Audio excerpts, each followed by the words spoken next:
અગત્યના સમાચાર।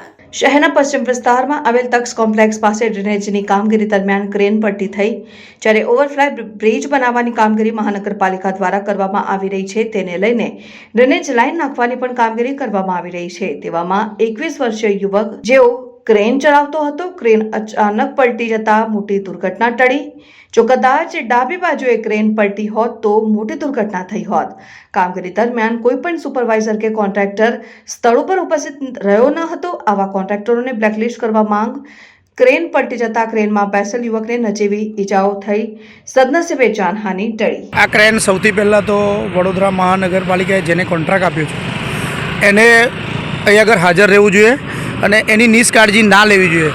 20 વર્ષનો ડ્રાઈવર છે, આ ડ્રાઇવિંગ કરે છે, 20 વર્ષનો છોકરો જ છે। અહીં કોઈ સ્થળ ઉપર કોઈ સુપરવાઇઝર કે કોઈ હાજર નથી, એ બહુ ખોટું છે। એમને હાજર રહેવું જોઈએ। કોઈ મોટી જાનહાનિ થઈ હોત તો આજે બહુ મોટું એ થાત, નુકસાન થાત। શું કહેશો? જમણી બાજુ આ ક્રેન પલટી મારી, જો ડાબી બાજુ પલટી મારી હોત? જો જમણી બાજુ પલટી ક્રેન પલટી મારી છે, ડાબી બાજુ જો ડાબી બાજુ પલટી મારી હોત તો અમને જ આપણે જોયું હશે કે એમ્બ્યુલન્સ ગઈ, કદાચ એની પર પડત કે કોઈ ગાડી પર પડત તો બહુ મોટી જાનહાનિ થાત। એટલે એટલા માટે એમને સુપરવાઇઝરને એને હાજર રહીને કામ કર્યું હોત તો આ વસ્તુ ના બનત, એમને જરા સજેશન આપત, પણ એમનું કોઈ હાજર હતું જ નહીં આગળ। તમારું નામ?